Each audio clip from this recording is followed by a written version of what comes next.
Good. Hi. Let me set a timer here. Just so I can get on track.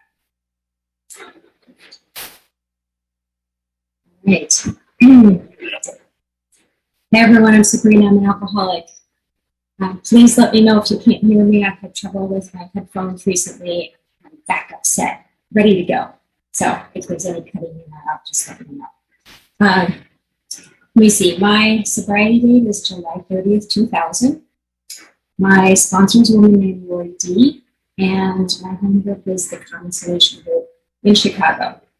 We meet at 10 a.m. on Saturday mornings, and we are online for a little while longer, so you guys are all welcome to join us if you'd like to.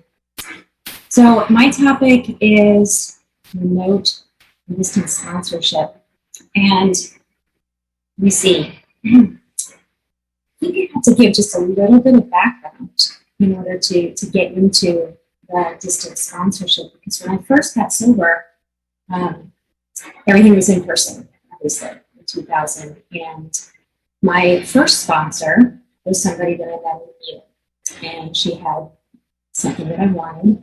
I met with her on a weekly basis, and we went through the book, and we worked the steps. And over the time of my sobriety, things change and things happen, and I moved on to another sponsor when I had about 8 years sober. I realized that I needed to go back through the steps again, that I was having a lot of just dry alcoholism, untreated alcoholism is going on in my life. And so I started working with this sponsor. Okay, is that somebody in the chat saying having a hard time? Yeah, Sabrina, you're coming in a little bit in and out. Okay, let me go to my other headphones. You guys can hear me.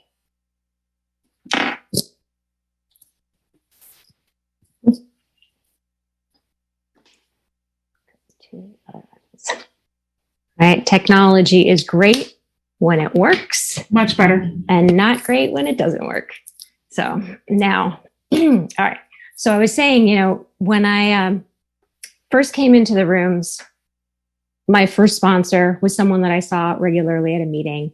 And then over the course of time, I sort of veered away from being in touch with that sponsor.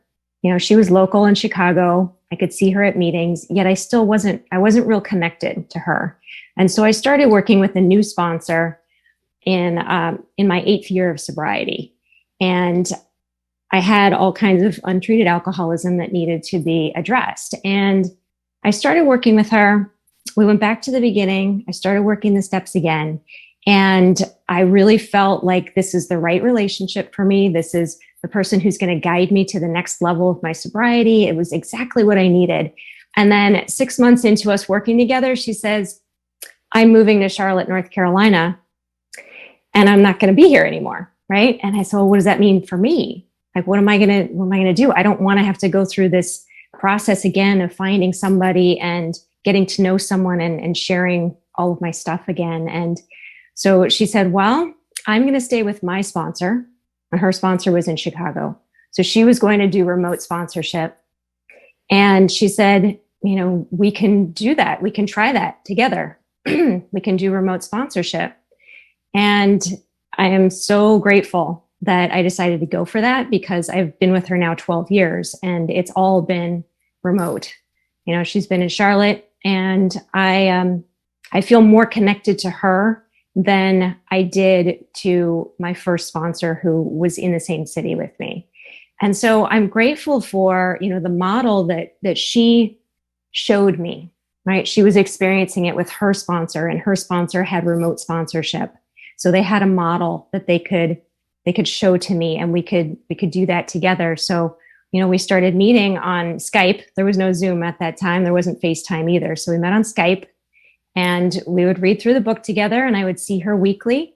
It did pose a problem with going to meetings together. We didn't go to meetings together.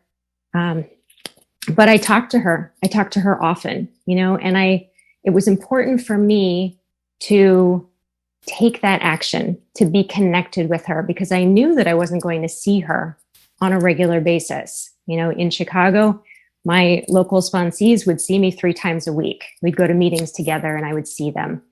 And I didn't have that with my sponsor. And so it was more important for me to be current with her. And it challenged my sobriety in a way that I hadn't experienced before.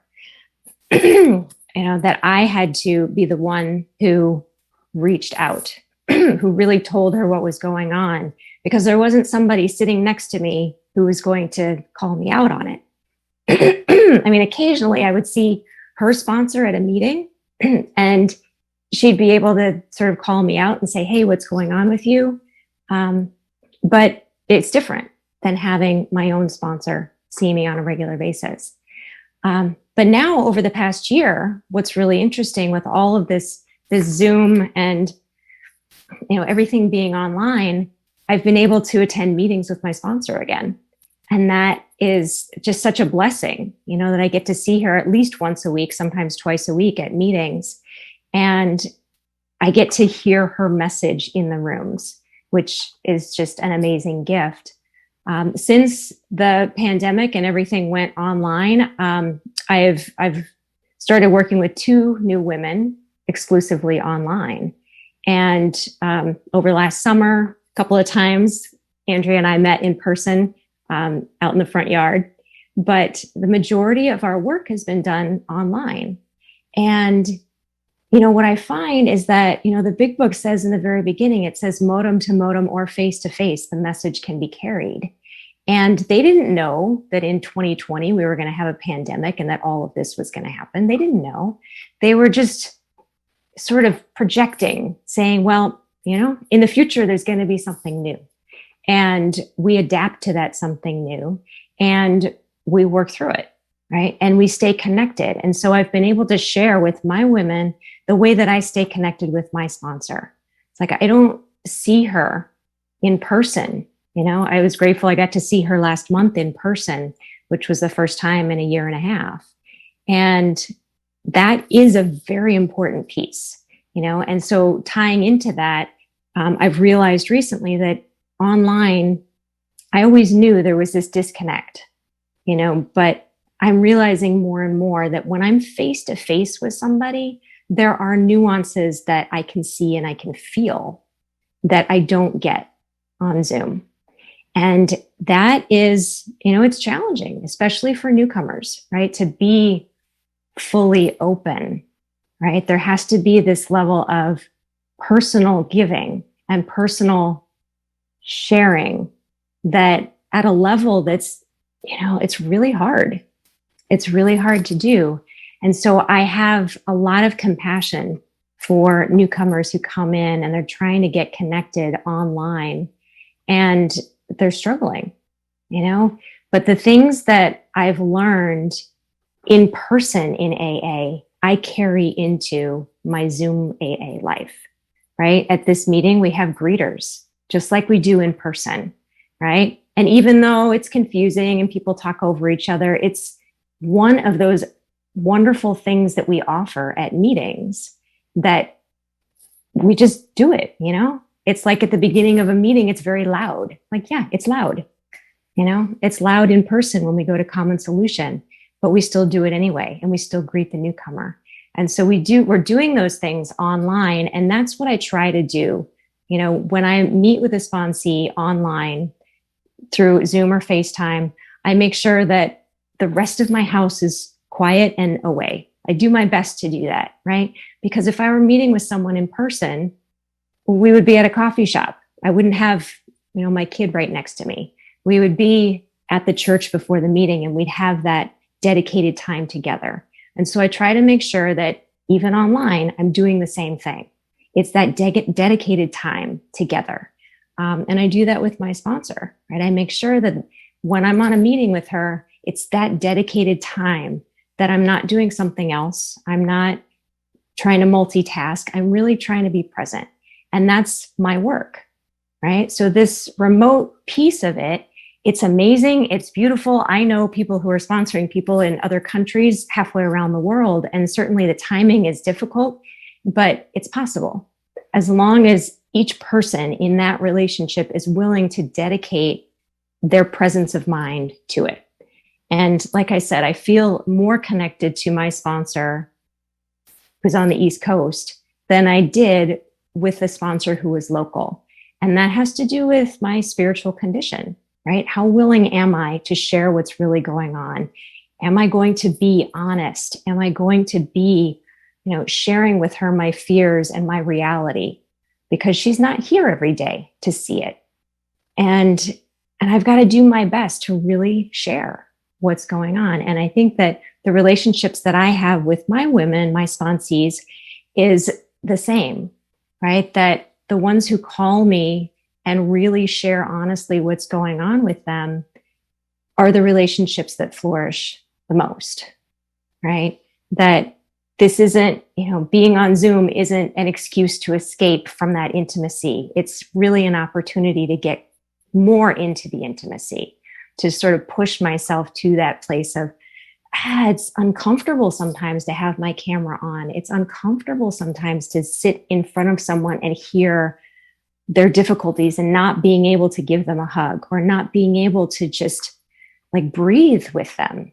We have to be more intentional. And so I'm really grateful that I have this experience and that I had 11 years of remote sponsorship experience so that when we went on to Zoom, I was like, yep, I know how to do this, right? I know how to do this. This isn't that different. It just takes a little bit more spiritual energy to be present in that way. So I'm grateful to be able to talk about it. And I think that it's going to open up, this remote thing is going to open up a lot more connection. One of my sponsees is working with someone who moved away already, and we get to stay together. We get to stay connected. I have a Thursday night group that I do with my sponsor and all of her women. So I get to have this connection with people across the country. We've got women in California, women in North Carolina, women in Reno, Nevada, and in Chicago. We're all over the place. And if I'm willing to show up for that and to be present for that, then I really get the gift, right? I can have this gift. And I don't think some of those things aren't going to go away, right?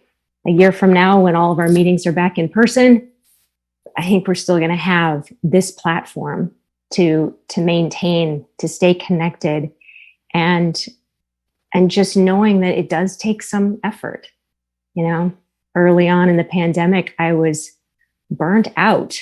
I was burnt out by Zoom, and I just didn't really, I was like, I don't feel connected. I don't feel, and I realized that it was me, that I needed to get connected. I needed to do those little things. Kimberly and I have this thing where we'll text each other before the meeting, right, on our phones, because I would have run up to her and said, hello, right? And so we do that, right? Those are the things that I've learned in person that I can bring online. And when I do that, I feel more connected. And that's my work, right? It's my experience and it's my work. And I think anyone can do it as long as we have, the steps as our platform. We have, this relationship of I'm just sharing my experience and come with me and I'll show you what I do, and taking all of those principles that we have in the program and applying it here, So that's been my experience, and I'm just grateful to be here and be able to share that with you all. So I will keep coming back. Thank you, Sabrina. Okay. Our second speaker is Robert L. from Chicago.